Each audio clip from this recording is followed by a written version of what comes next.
નમસ્કાર, દેવદર્શનમાં હું છું આપની સાથે હિરલ મહેતા। ભારત દેશમાં ભગવાન શિવના અનેક શિવાલયો આવેલા છે। પોરબંદર જિલ્લામાં રાણાવાવ તાલુકાના બિલેશ્વર ગામે બિલ્વગંગા નદીના તટ પર બિરાજતા સ્વયંભૂ ભોલેનાથ મહાદેવનું વિશેષ સ્થાન ધરાવે છે। મહાદેવજી મંદિરના પ્રાંગણમાં બિરાજતા વિશાળકાય નંદીના દર્શન કરવા માત્રથી અનેક મનોકામનાઓ પૂર્ણ થાય છે।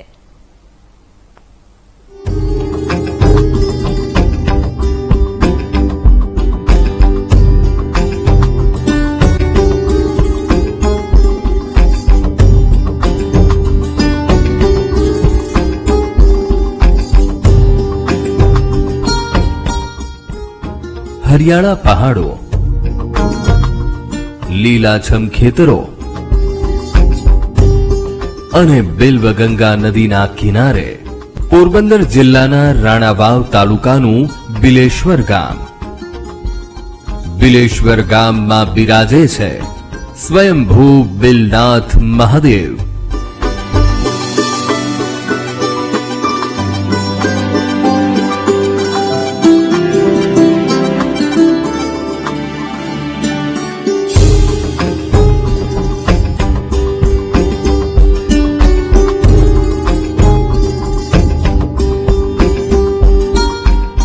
આશરે 1300 વર્ષથી પણ વધુ પૌરાણિક છે બિલનાથ મહાદેવનું મંદિર।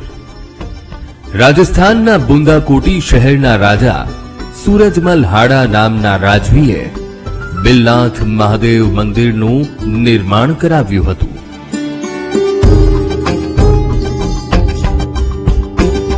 પૌરાણિક કથા અનુસાર મંદિરની પ્રથમ પૂજા ભગવાન શ્રી કૃષ્ણએ પોતાના ઘરે પુત્ર પ્રાપ્તિના હેતુસર કરી હતી।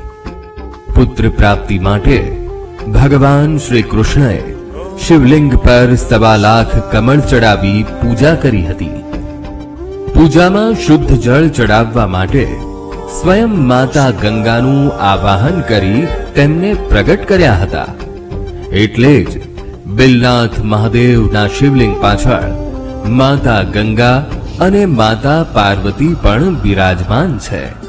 પૂજન વિધિમાં 1.25 લાખ કમળ ચડાવતા સમયે એક કમળ ઓછું પડતા ભગવાન શ્રી કૃષ્ણ પોતાના નેત્રને કટાર વડે કાઢવા જતા ભગવાન શિવ પ્રસન્ન થયા અને શ્રી કૃષ્ણને પુત્ર પ્રાપ્તિ સાથે અનેક વરદાનો આપ્યા હતા। મહાદેવના વરદાનથી ભગવાન શ્રી કૃષ્ણના ઘરે પુત્રની પ્રાપ્તિ થઈ હતી। બિલેશ્વર મહાદેવજી આપણે મંદિર તમે દર્શન કરી રહ્યા છો ને, એ 1300 વર્ષ જૂનું છે। અને આ આપણે રાજસ્થાનના સૂરજમલ હાડાજી ત્યાંના રાજા હતા, એને આપણું આ બિલેશ્વર મહાદેવ આપણું જે શિલ્પ સ્થાપત્ય આખું છે મંદિરનું બાંધકામ કરેલું છે। આમ તો આપણું શિવલિંગ છે ને એ તો બહુ જૂનું છે, એ કૃષ્ણ ભગવાનના વખતનું છે। કૃષ્ણ ભગવાન જ્યારે અહીંયા આવેલા ત્યારે આપણું જે શિવલિંગ છે ને સ્વયંભૂત છે, જમીનમાંથી ને ઉત્પન્ન થયેલું છે, 24 ફૂટનું છે। એટલે કૃષ્ણ ભગવાનને મન થઈ જાય છે અહીંયા પૂજા કરવાનું, એટલે પોતે 7 મહિનાનું અનુષ્ઠાન કરે છે। એટલે પાછળ તમે 2 મૂર્તિ જોવો છો, એક ગંગાજી છે ને એક પાર્વતી છે। એટલે આપણે પૂજામાં બેસીએ એટલે સૌ પ્રથમ વાર જલની જરૂર પડે, એટલે ગંગાજીની। એટલે કૃષ્ણ ભગવાને ગંગાજીને આહવાન દીધું કે ગંગાજી તમે અહીંયા આવો। બિલેશ્વર ગામમાં જ બિલનાથ મહાદેવ નજીક બિલ્વગંગા નદી આવેલી છે, જ્યાં અસંખ્ય બિલીપત્રના વૃક્ષો છે। ભક્તો ત્યાં જળ અર્પણ કરી ધન્યતા અનુભવે છે।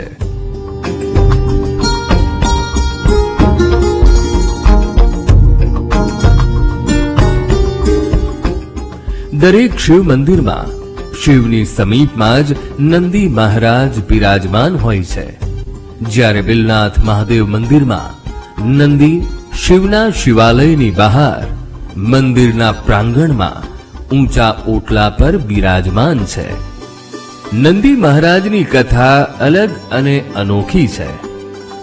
મોહમ્મદ ગઝની પોતાના લશ્કર સાથે સોમનાથ સહિતના શિવાલયો તોડવા નીકળ્યો અને શિવ મંદિરો તોડતા તોડતા બિલેશ્વર ગામમાં બિલનાથ મહાદેવના શિવાલય સુધી લશ્કર સાથે પહોંચ્યો।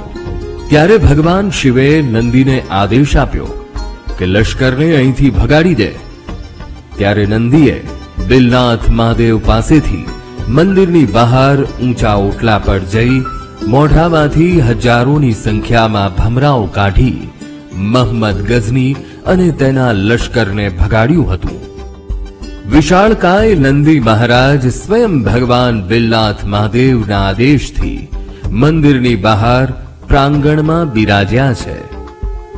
માન્યતા અનુસાર કોઈ પણ ભક્તો નંદી મહારાજની 4 પ્રદક્ષિણા કરી તેમના કાનમાં પ્રાર્થના કરવાથી નિર્ધારિત કરેલી અનેક મનોકામનાઓ તથા ઈચ્છાઓ અહીં પૂર્ણ થાય છે.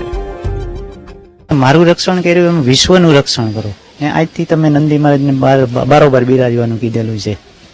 લોકો અહીંયા નંદી મહારાજની માનતાઓ રાખે છે. કયા પ્રકારની ને શું કામ માનતા રાખે છે? એક તો આપણે મરીને નિમકની માનતા છે. જો ત્યાં મરીના ઢગલા પડ્યા છે, નિમકના ઢગલા પડ્યા છે, તો એ આપણે શરીરમાં કોઈ પણ સ્ક્રીન પ્રોબ્લેમ, શરીરનો કોઈ પણ જાતનો હરસ હોય, મસા હોય, ખંજવાર આવતી હોય, ચિત્રી હોય, કોઈ પણ જાતનો હોય તો એની તન પ્રદક્ષિણા કરી એના નંદી મહારાજના કાનમાં કહી દો કે ભાઈ મારું આ મટી જશે, તો હું મરીને નિમક ચડી જાય. અને બીજી છે કે કોઈ સંતાન પ્રાપ્તિ માટે અહીં કૃષ્ણ ભગવાને ખુદે પૂજન કર્યું હતું, તો એની આપણે માનતા નંદી મહારાજને કરે છે કે એની 4 પ્રદક્ષિણા કરી. કોઈ વિદેશ જવાનું ગમન હોય, હમણાં આપણા છોકરાઓને હોય કે વિદેશ જવું પણ ત્યાંથી વિઝા ના મળતી હોય, તો એના માટે આપણે પ્રદક્ષિણા 4 પ્રદક્ષિણા કરીને નંદી મહારાજને આપણે કહીએ કે ભાઈ આ મનોકામના મારી પૂર્ણ કરી દેજો, તો હું તમને એક કપડાની ઝૂલ ચડાવી દઈશ. ને નંદી મહારાજના તો બહુ ખાસ ખાસ પડચા એવા છે. બિલનાથ મહાદેવ મંદિરના ગર્ભગૃહમાં શિવલિંગના પાછળના ભાગે 2 અખંડ જ્યોત મૂકવામાં આવી છે. અખંડ જ્યોત પોરબંદર અને જામનગરના મહારાજા દ્વારા 1865ની સાલમાં વિશ્વ શાંતિ માટે મૂકવામાં આવી હતી. બિલેશ્વર મહાદેવ મંદિરના પટાંગણમાં ધનકેશ્વર મહાદેવનું મંદિર આવેલું છે. ધનકેશ્વર મહાદેવના મંદિર સાથે પણ એક કથા જોડાયેલી છે.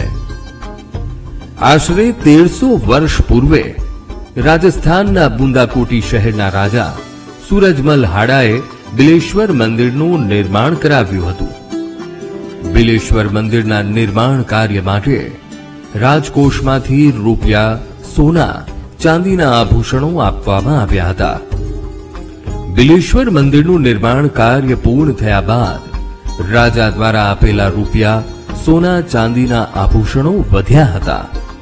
ત્યારે આ વધેલ રૂપિયા, સોના, ચાંદીના આભૂષણો રાજકોષમાં પરત લઈ જવાની મનાઈ હોવાથી વધેલા રૂપિયા, સોના, ચાંદીના આભૂષણોનો ઉપયોગ કરવા માટે બિલેશ્વર મહાદેવના મંદિરના પટાંગણમાં જ મહાદેવનું મંદિર બનાવવામાં આવ્યું હતું અને વધેલા રૂપિયા, સોના, ચાંદીના આભૂષણોથી મંદિર બનાવ્યું.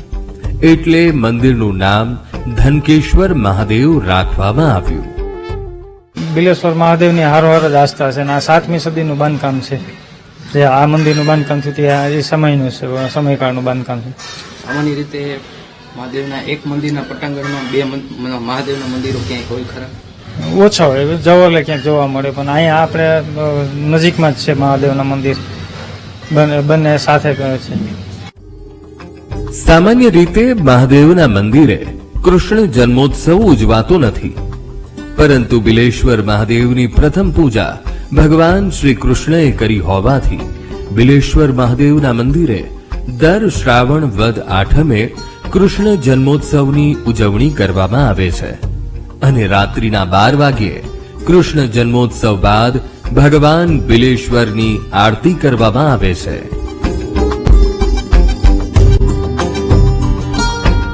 અહીંયા કૃષ્ણ ભગવાને 1.25 લાખ કમળની પૂજા કરી હતી, અનુષ્ઠાન કર્યું હતું 7 માસ.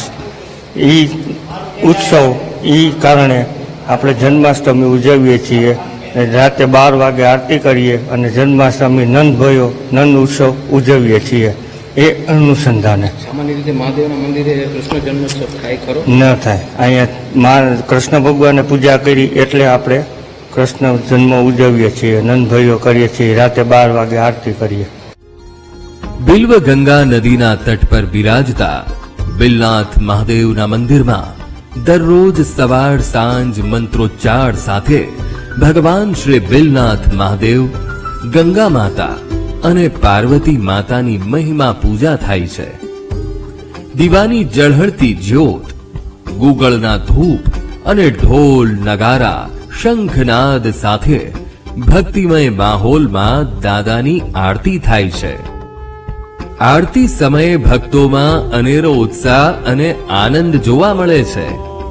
આરતી બાદ હર હર મહાદેવના નાદ સાથે જય ઘોષ બોલાવવામાં આવે છે. આનો જે પોઠિયા બાપા છે, જે શંકર ભગવાનનું જે નંદી મહારાજ નું વાહન છે, તો એ બધા મંદિરમાં હંમેશા શંકર ભગવાનની સાથે ગર્ભગૃહમાં હોય છે. પણ આની વિશેષતા એ છે કે નંદી મહારાજને જે તે સમયે પૌરાણિક માન્યતા અનુસાર કે એમને એની સજાના ભાગરૂપે એમને મંદિરની બહાર ભગવાન શિવના આદેશથી જ એને મંદિરની બહાર બિરાજમાન થવાનું ભગવાન શિવે એને ફરમાન કર્યું હતું. અને આ બહુ એક તો આ બધા જ્યોતિર્લિંગમાંથી એક ઉપજ્યોતિર્લિંગ તરીકે ઓળખાય છે. એટલે શ્રાવણ માસમાં તો આ મંદિરનું અને આજુબાજુના વિસ્તારનું ખૂબ અનેરું મહત્વ હોય છે અને લોકો અહીંયા આવી અને ધન્યતા અનુભવે છે. પવિત્ર શ્રાવણ માસમાં ભક્તો શ્રી બિલનાથ દાદાના શિવલિંગ પર ગંગાજળ અને દૂધ ચડાવી બીલીપત્ર અર્પણ કરી દાદાના આશીર્વાદ મેળવે છે. શ્રાવણમાં દાદાને અવનવા શણગારો કરી ભસ્મ અને ચંદનના તિલક કરવામાં આવે છે. ભક્તો શ્રી બિલનાથ મહાદેવને પ્રસાદનો થાળ ધરાવી પરિવારજનો સાથે મહાપ્રસાદનો લાભ લઈ મહાદેવને શીશ નમાવી સુખ અને શાંતિ પ્રાપ્ત કરી ભક્તિભાવ સાથે चिंता मुक्त बने छे. बहुत अच्छा लगता है साहब, बहुत कैलाशपुरी जैसा लगता है. यह बहुत दानेश्वरी गांव है, गांव के पर्दे अच्छी और बिलधाम का महादेव का लिंग बहुत चमत्कारी लिंग है भगवान. श्रावण मासनी અમાસના દિવસે મહાદેવના મંદિરે ભવ્ય મેળો ભરાય છે. મેળામાં હજારોની સંખ્યામાં ભક્તો પોતાના પરિવારજનો સાથે દાદાના દર્શન કરવા ઉમટી પડે છે. બિલનાથ મહાદેવના ધામમાં પહોંચતા જ એક અદ્ભુત તેમજ અવિસ્મરણીય શાંતિનો અનેરો આનંદ પ્રાપ્ત થાય છે.